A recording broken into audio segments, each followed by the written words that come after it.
Assalamualaikum warahmatullahi wabarakatuh. Perkenalkan, nama saya Nurhana Marantika. Saya adalah salah satu dosen di Prodi Ilmu Komunikasi Fakultas Humaniora Universitas Darussalam Gontor. Di sini, di Prodi Ilmu Komunikasi, saya mengampu salah satu mata kuliah yaitu mata kuliah Lobby dan Negosiasi. Mata kuliah Lobby dan Negosiasi merupakan mata kuliah yang membahas secara komprehensif konsep, prinsip, dan strategi dasar dalam lobby dan negosiasi sebagai bagian penting dari keterampilan komunikasi profesional, baik dalam konteks individu, kelembagaan, maupun sosial politik. Mahasiswa akan mempelajari berbagai pendekatan teoritis dan praktis dalam merancang serta mengimplementasikan strategi lobby dan negosiasi yang efektif, terukur, dan berorientasi pada hasil, termasuk pemanfaatan teknologi digital sebagai media komunikasi strategis dalam era modern. Mata kuliah ini juga secara khusus mengintegrasikan nilai-nilai Islam dan kepesantrenan dalam proses lobby dan negosiasi, menekankan pentingnya etika, kejujuran, keadilan, dan maslahat sebagai prinsip fundamental. Mahasiswa akan mengkaji bagaimana diplomasi, musyawarah, serta pendekatan damai yang diajarkan dalam Islam dapat menjadi landasan dalam menyusun strategi negosiasi yang etis dan produktif. Dengan mengikuti mata kuliah ini, mahasiswa diharapkan mampu menunjukkan sikap profesional dan berintegritas, menguasai strategi lobby dan negosiasi kontemporer, serta mampu merancang program komunikasi berbasis lobby dan negosiasi yang sesuai dengan nilai-nilai Islam dan prinsip komunikasi modern. SKS yang dibebankan pada mata kuliah ini adalah sebanyak 3 SKS. Mata kuliah ini CPL yang terdapat di dalam mata kuliah ini adalah CPL 1, mampu bersikap profesional dalam melaksanakan tugas dengan berlandaskan nilai-nilai kepesantrenan, serta mengedepankan integritas, tanggung jawab, dan etika kerja yang sesuai dengan ajaran agama. 2, CPL 2, yaitu mampu menyusun rencana dan mengimplementasikan program komunikasi dengan strategi yang terukur, relevan, dan berbasis teknologi digital. CPL ketiga yaitu menerapkan pemikiran logis, kritis, sistematis, kreatif, dan inovatif dalam konteks pengembangan ilmu komunikasi dan teknologi yang menerapkan nilai Islami sesuai dengan keahlian. CPL keempat yaitu mampu merencanakan dan melaksanakan suatu program komunikasi secara kolaboratif dan berkelanjutan. CPMK pada mata kuliah lobby dan negosiasi adalah 1, mahasiswa mampu menunjukkan sikap profesional, berintegritas, serta menjunjung tinggi nilai-nilai kepesantrenan dan etika Islam dalam proses lobby dan negosiasi, baik di tingkat individu maupun kelembagaan. CPMK 2 pada mata kuliah lobby dan negosiasi adalah mahasiswa mampu menjelaskan konsep, prinsip, dan strategi lobby serta negosiasi yang terukur dan relevan dengan konteks komunikasi modern termasuk pemanfaatan teknologi digital dalam perencanaannya. CPMK 3 lobby dan negosiasi adalah mahasiswa mampu menganalisis berbagai situasi komunikasi menggunakan pemikiran logis, kritis, sistematis, dan inovatif dalam merancang strategi lobby dan negosiasi yang sesuai dengan nilai-nilai Islam. CPMK keempat yaitu mahasiswa mampu merancang dan melaksanakan program komunikasi berbasis lobby dan negosiasi secara kolaboratif, berkelanjutan, serta berorientasi pada penyelesaian konflik dan pencapaian tujuan komunikasi bersama.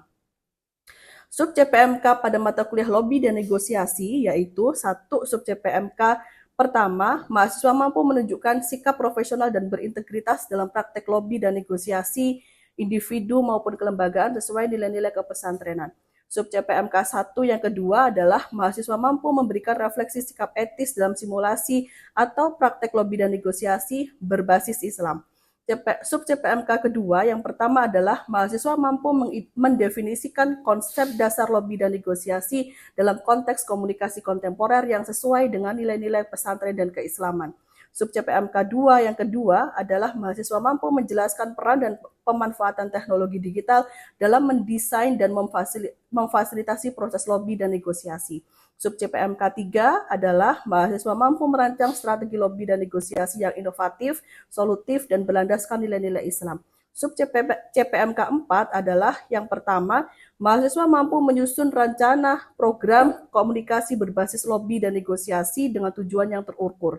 Yang kedua, mahasiswa mampu bekerja sama dalam tim untuk mengimplementasikan simulasi program lobby dan negosiasi. Yang ketiga, mahasiswa mampu mengevaluasi hasil pelaksanaan program lobby dan negosiasi dalam menyelesaikan konflik atau mencapai kesepakatan bersama. Referensi yang saya gunakan pada materi mata kuliah lobby dan negosiasi, yang pertama adalah hasil penelitian saya dengan mahasiswa saya, sekaligus ini menjadi karya fenomenal saya karena dia merupakan referensi pada mata kuliah ini. Penelitian tersebut berjudul Strategi Negosiasi Pemerintah Kota Madiun dalam proses relokasi pedagang kaki lima yang terbit pada jurnal Publik Joho volume 7 nomor 2 pada tahun 2024. Selanjutnya ada buku dengan judul Hot Deals, High Productive Negotiation Skill yang ditulis oleh Yasak Yus Afriansyah. Kemudian buku Diplomasi Islam yang ditulis oleh Afzal Iqbal.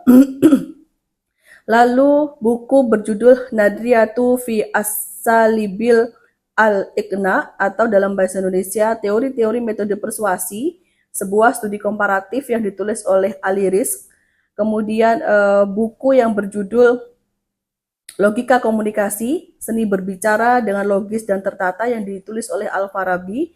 Lalu kemudian buku How to Win an Agreement, How to Win an Argument yang ditulis oleh Marcus Tullius Cicero, kemudian Strategi Lobby dan Negosiasi yang ditulis oleh Hari Wijaya, lalu kemudian buku yang berjudul Negosiasi yang ditulis oleh Roy J. Lewitsky, lalu kemudian buku yang berjudul Catatan Praktis Lobby dan Negosiasi untuk Bisnis yang ditulis oleh Haris Madistriatno, lalu kemudian buku Teknik Lobby dan Diplomasi yang ditulis oleh Zainal Abidin Partau.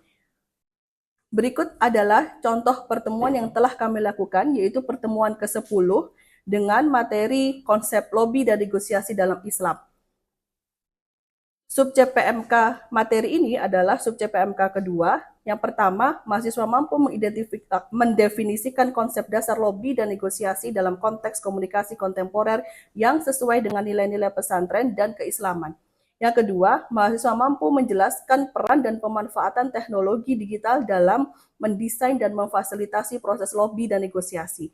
Indikator yang ingin dicapai pada mata kuliah ini adalah mahasiswa mampu menjelaskan konsep lobby dan negosiasi dalam Islam berdasarkan Al-Quran dan Hadis.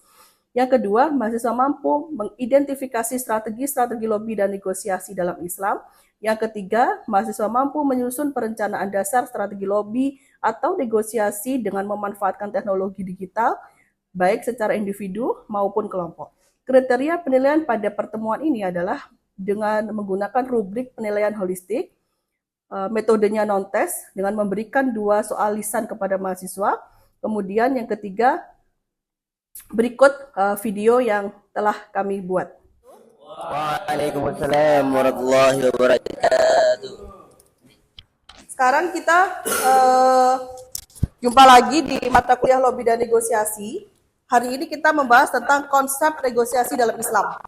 Nah, teman-teman, tapi sebelum saya memulai pada konsep negosiasi dalam Islam hari ini, coba teman-teman refleksi lagi, begitu ya, materi sebelumnya.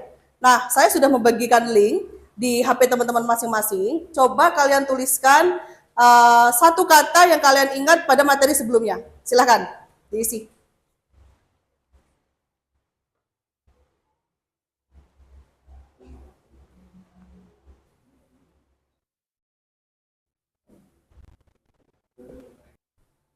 Oke, ada kerjasama, ada argumentasi, advokasi, etika komunikasi, koalisi, diplomasi, good job, argumentasi, legitimasi, kepemimpinan. Sudah? Oke. Ada yang di sini tidak ada yang nyebutin batna. Ada yang masih ingat apa itu batna? Ada? Ada ingat apa itu batna? Ya, silahkan. Jadi BATNA itu singkatan dari Best Alternative to negotiate agreement. Jadi batna ini adalah sebuah alternatif yang paling penting jika negosiasi itu gagal. Nah, jadi memahami batna ini sangatlah penting karena memahami batna ini sangat penting karena ketika deadlock, karena untuk memperkuat posisi tawar dan juga membuat keputusan yang religius proses negosiasi. Membuat keputusan yang tepat ketika melakukan negosiasi. Oke. Ada yang masih ingat definisi negosiasi? Aroyan? Negosiasi adalah mencapai kesepakatan yang saling menguntungkan atau istilahnya win-win solution untuk menyelesaikan sebuah konflik dan membangun hubungan kerjasama yang berkaitan antara pihak-pihak yang terlibat. Oke, good job. Baik, terima kasih teman-teman semuanya. Saya kira refleksi kita sudah cukup. Kemudian kita masuk pada materi konsep negosiasi dalam Islam. Nah, sebenarnya negosiasi itu kan satu proses untuk kita mengajak orang lain mengikuti apa yang kita mau. Gitu. Tapi di dalam negosiasi itu ada yang namanya win-win, ada win-loss. Tapi kalau kita hendak membangun hubungan yang baik dengan relasi kita, begitu ya, itu ada kita memilih jalan yang win-win. Jadi tidak ada yang dirugikan di situ, begitu ya. Nah, kemudian negosiasi tadi disampaikan oleh Aroyan adalah cara-cara kita untuk mengajak, mempengaruhi orang lain untuk bekerja sama dengan kita untuk menyelesaikan konflik, begitu ya, untuk tawar-menawar begitu. Negosiasi secara umum memiliki pengertian sebagai proses yang bertujuan untuk mencapai solusi yang dapat diterima. Ini kita flashback dulu pada pertemuan sebelumnya ya. Atau kesepakatan yang berkontribusi pada kepentingan dua pihak atau lebih yang berkaitan dengan bisnis, politik, kemudian tawar-menawar dan hubungan sosial. Jadi sebenarnya tanpa kita sadari setiap hari kita itu sudah melakukan yang namanya negosiasi. Ya kan? Kalian misalnya ngajakin teman, ayo olahraga yuk, males, udahlah, ayolah, kita mesti ingat nih kesehatan kita tuh penting dan lain sebagainya. Kemudian kalian mengingatkan teman kalian untuk, kamu ingat nggak ada orang masih muda kena stroke? Gitu. Akhirnya dengan ajakan-ajakan, kemudian memberikan stimuli begitu ya, akhirnya temennya mau ikutan olahraga begitu ya. Terus kemudian lihat nih, orang kalau kena sakit supaya sakitnya tidak terlalu parah, kita harus membangun hidup yang disiplin, banyak olahraga begitu ya. Itu sebenarnya adalah cara-cara kita untuk melakukan negosiasi. Hal-hal kecil dalam hidup kita sedang melakukan negosiasi. Jadi jangan membayangkan bahwa negosiasi itu selalu sesuatu yang besar. Iya memang, tapi negosiasi yang secara sederhana sering sekali kita lakukan setiap hari itu sudah kita lakukan setiap hari sebenarnya, tapi kita nggak sadar gitu. Kemudian di sisi lain, negosiasi adalah proses di mana para pihak bertujuan untuk mencapai kesepakatan yang dapat mengatur perilaku mereka di masa depan tentang hal-hal tertentu atau hal-hal perselisihan yang menyangkut kepentingan bersama mereka.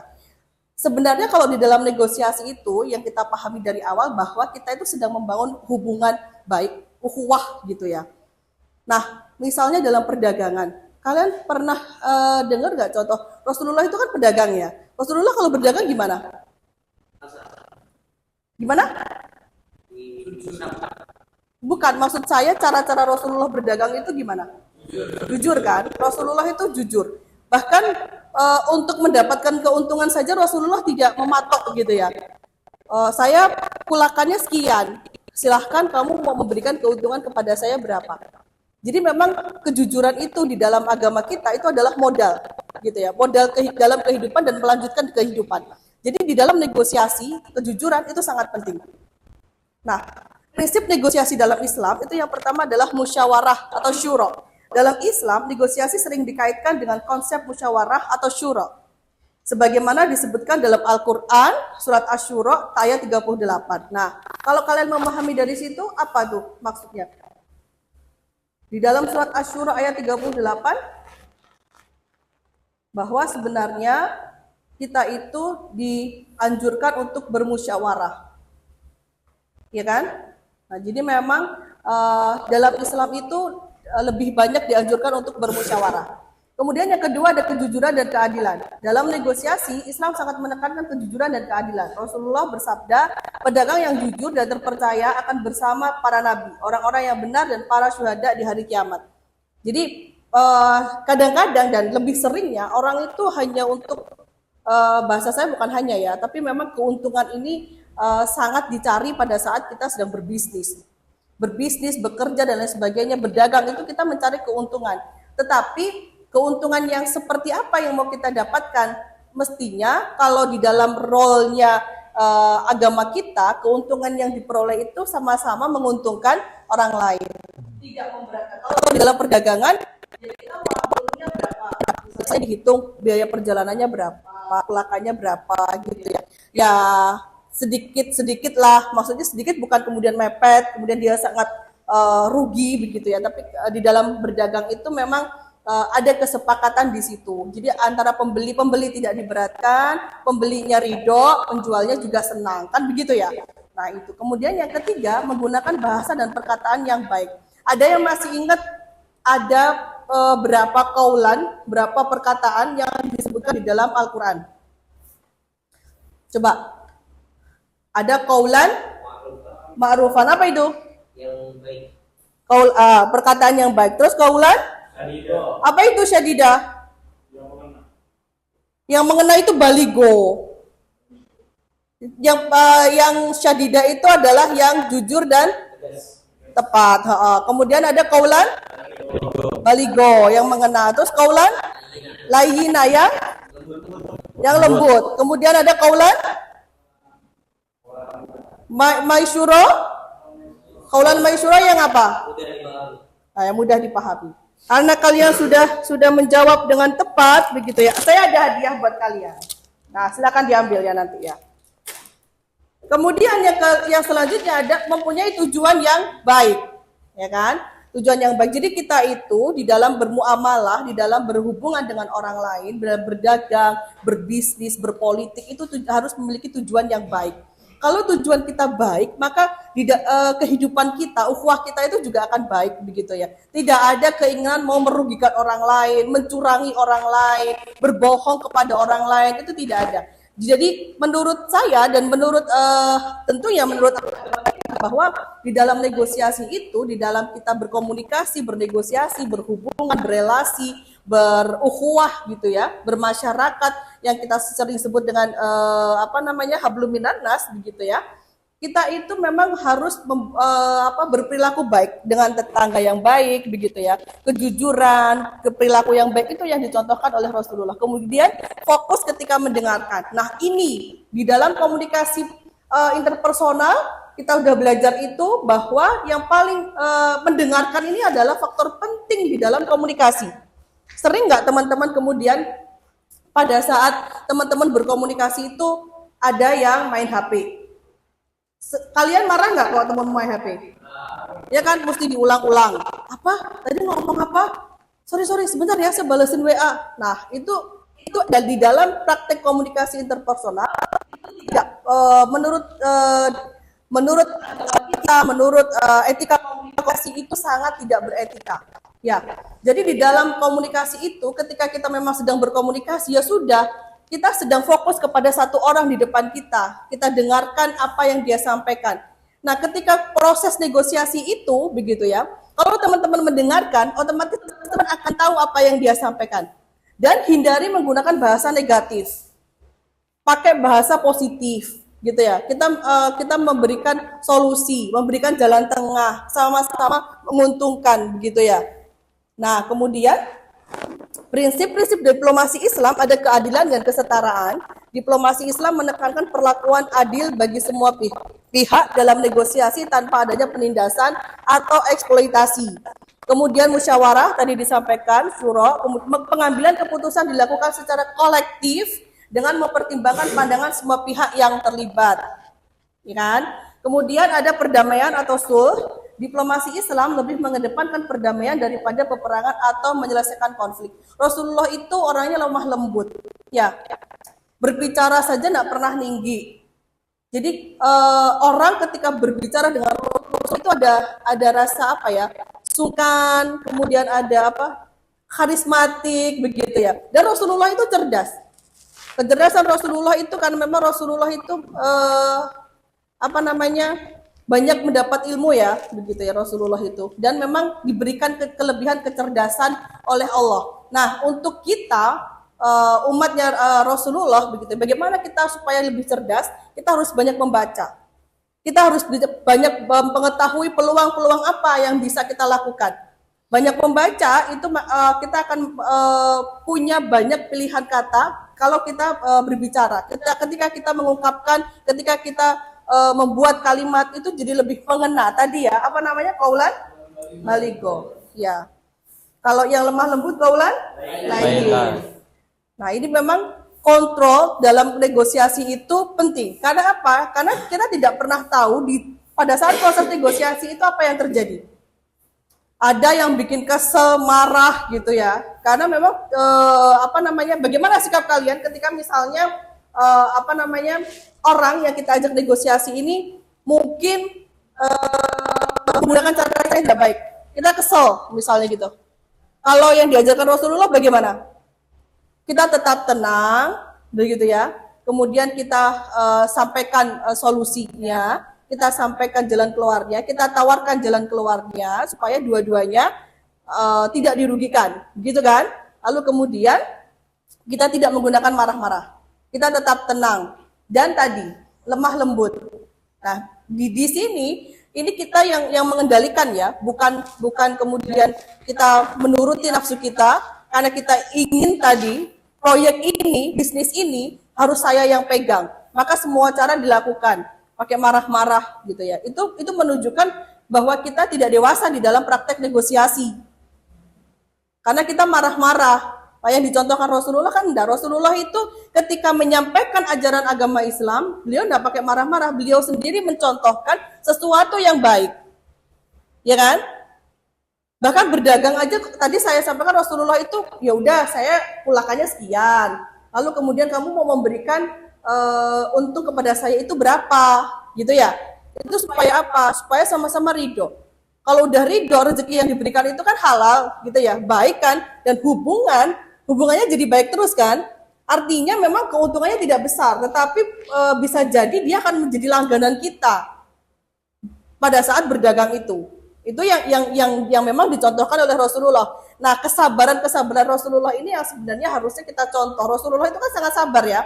Diberi untung sesuai karena memang juga tidak ingin merugikan bukan rugi tetapi tidak memberatkan si pembeli. Gitu ya. Lalu kemudian ada kepatuhan terhadap perjanjian, amanah dan wafa. Islam mengajarkan pentingnya memenuhi janji dan komitmen yang telah disepakati dalam sebuah perjanjian. Jangan sampai pada saat negosiasi kita sudah menyepakati bersama-sama bahwa di dalam perjanjian misalnya begitu ya, ini kerjasama kita sampai kapan? Tapi belum selesai masanya kita sudah mensudahi begitu ya. Ini tidak diperbolehkan di dalam agama kita juga begitu ya, di dalam menjalin hubungan bisnis begitu, ini juga tidak diperbolehkan. Kebijaksanaan, hikmah dalam bernegosiasi, Islam menekankan penggunaan kebijaksanaan dan strategi yang tidak menimbulkan perpecahan. Ini memang tidak diperbolehkan begitu ya. Dalam apa namanya yang